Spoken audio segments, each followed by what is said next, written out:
Alright, welcome back to our channel. Well, today is November 11, 2023. Ngayon ay Saturday night, actually, gabi na.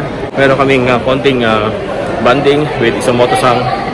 And hindi ko pa alam kung matutuloy pa yung pagpapaalam niya, pero gusto niyang magkaroon ng Sweatsky. Yan, Sweatsky. Okay, so yun ang gagawin namin ngayong gabi. And meron tayong birthday din na pupuntahan. So, kaya tingnan natin kung ano ang mangyayari sa gabing ito. And right now, dito ngayon sa Toyohashi Station. So, dito ang ating meeting place with Isamoto-san. Sige, samahan nyo ka sa ating vlog ngayon. Let's go!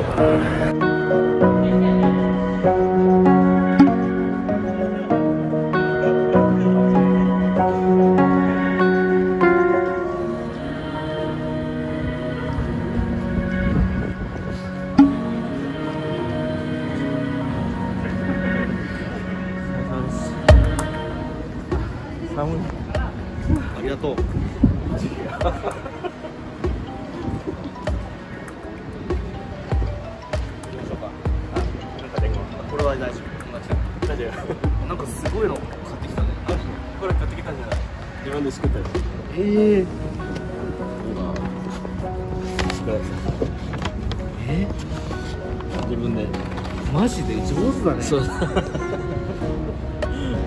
Omoy.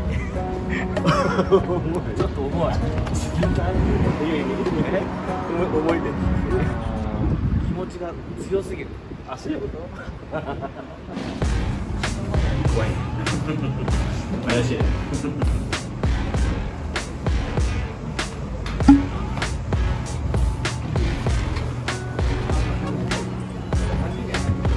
大丈夫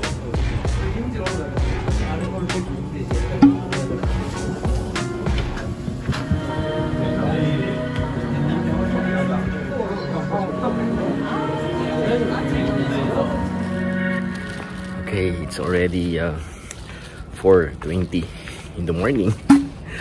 At ngayon lang tayo uuwi. Well, actually si Isamoto-san ay kashiburi kami na dahil hindi na kami nagkakasama sa trabaho. Because ako ay na-assign na dito sa may Shinshiro. At siya naman ay na-assign sa may Tahara. Ayun, medyo madilim lang, no? Gumen. Bonding namin kanina ay talagang grabe. Matindi. Pero tanishikata, sabihin, nag-enjoy naman tayo. Yun naman na importante. At meron din siya mga na-share sa akin about trabaho. At ako din, meron din na-share mga kuto ng aming chigoto. Actually, after namin kasi sa isang store, sa isang umise, ay punta kami ng birthday. Actually, Filipino yung may birthday. At natikman niya din yung mga Filipino cuisine. Nakatikim siya ng pansit, ng lumpiang Shanghai, at nagulat siya doon sa lasa ng nung chicken curry. Kasi diba iba yung kanin natin dito sa Pinas compared dito sa Japan. So, iba yung kulay, iba yung texture, iba yung sangkap, at chicken siya, chicken curry. Yung nagustuhan naman niya, at enjoy niya yung Philippine foods. Kaya ito, inabot tayo ng umaga, and pag-uwi pa tayo ng makapag-sharon pa tayo. Yung puto, yan. Tingnan nyo ang nightlife, diba? Actually, morning na pala, no? Tahimik lang talaga. Wala kang nakikitang mga tao dito na naglalakad-lakad, naglalako-lako, mga nagbibideo kaya ganitong oras. Wala ka talagang makita. Napakatahimik. Ganyan nyo. Kanina nakastop to. Kahit na walang tao, nag-stop pa rin yung sasakyan.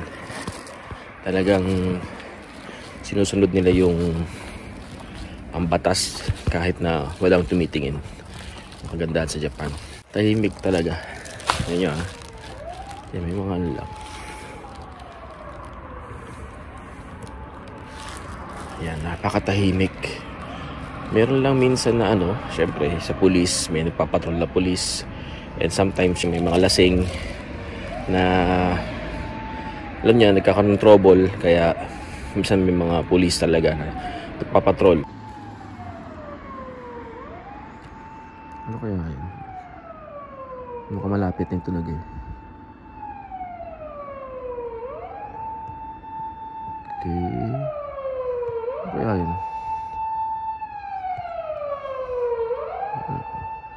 Lapit na.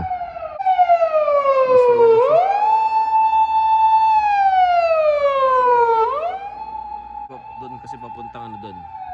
Papuntang station.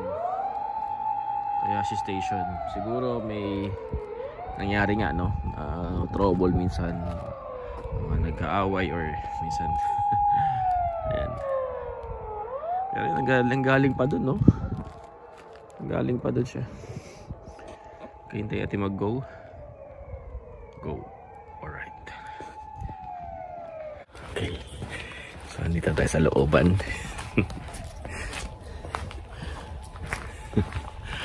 Actually, dito sa lugar na to walang street lamp. Talagang madilim siya. Doon lang sa mga may crossing or yung mga intersection. Doon na ilaw. Pero grabe yung tahimik.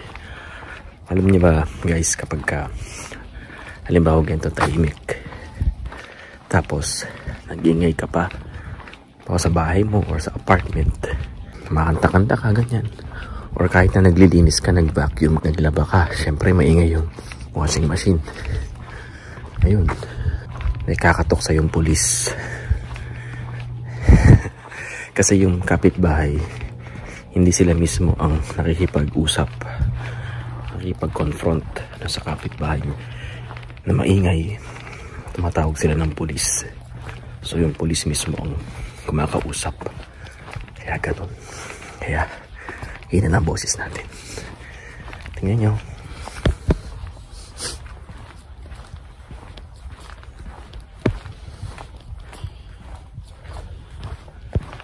Diba? Napakatahimik. Anyway, tayo ay magpapaalam na. Tapusin natin itong vlog. Baka bigla tayong harangin ng pulis. Okay. So, sa mga hindi pa nakasubscribe sa ating channel, click nyo na yung red button dyan sa baba. Pati na rin ang bell button para ma-notify kayo sa lahat ng mga uploads. And always remember guys, everything happens for a reason. God is good. Keep on smiling. Sayonara.